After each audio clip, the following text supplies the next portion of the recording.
Hi, I'm Alastair and I'm a home visiting homeopath, which is actually quite unusual in my profession. Most people work from a clinic and you go and see them in that clinic, or they use FaceTime, Skype, all those sort of media to communicate with. But the most common way in which people practice homeopathy is within a clinic that you will go and see them. That can be in their home, that can be in a town, that can be in a converted outbuilding somewhere, somehow, but essentially you go and see them.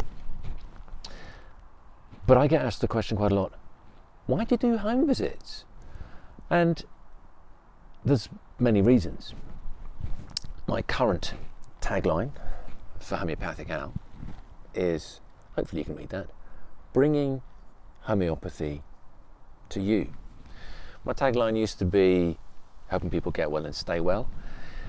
And my next tagline, this could be an exclusive, my next tagline will probably be something on the lines of, we are nature. Well, let's talk about the bringing homeopathy to you first of all.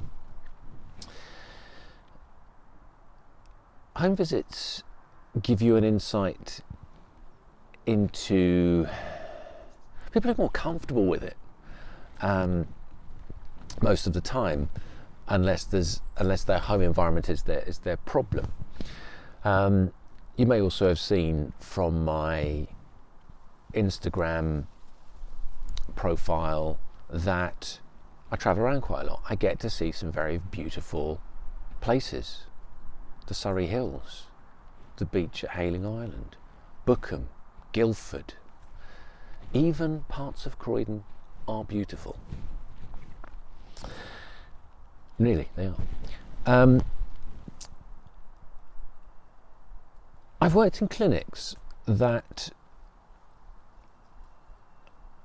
they have no windows.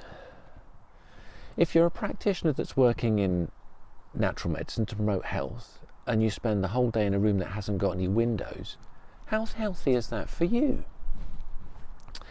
I've worked in clinics where you have to pay to park, or you can't park nearby, or there's a flight of stairs to the clinic room and someone might have a physical disability that makes that at least tricky, or at worst impossible.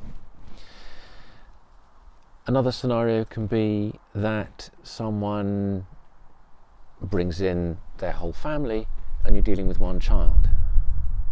Everyone else gets bored and it kicks off. If you're in someone's home, someone else can be watching Peppa Pig, someone else can be on their iPad, someone else can be getting a snack from the fridge, and we're having the consultation separate to that. But another reason is that if you're dealing with someone, especially a child that may have an attention problem, and you're in a room where that's divided by the next room by a partition board, they're not going to be quiet. Not always, anyway. And that can be disruptive to the next room. And so on and so on and so on. It works for me. Now, as a business model, there are people that say it's pretty pants, because I can't see as many people in a day as I would be able to do if I'm seeing them in a clinic. However, I'm not having to pay room rent when I do that, and I do get to see some beautiful, wonderful parts of the south of England. The other thing it allows me to do, which isn't something I share very often, but I'm now going to do in a video, is that some people will tell you things that are harrowing. When you have a consultation with someone, it's a bit like you put their shoes on. You empathise with them. And people tell you stuff that they've never told anyone else before, and that is a privilege. But what I also need to do is to be able to leave that behind, having provided a homeopathic solution for them that they work on, both from the consultation but also with homeopathic medicines. But also I need to leave that behind for myself, so I don't carry that with me. And the beauty of having a home visit is I can then put my shoes on, walk out the door and drive and let go of that previous consultation and prepare myself for the next one. So it actually works for my ability to be fully in the moment for the clients that I see. And I understand that's not going to work for everyone, that kind of model, but that's why I do home visits, and for me it's perfect.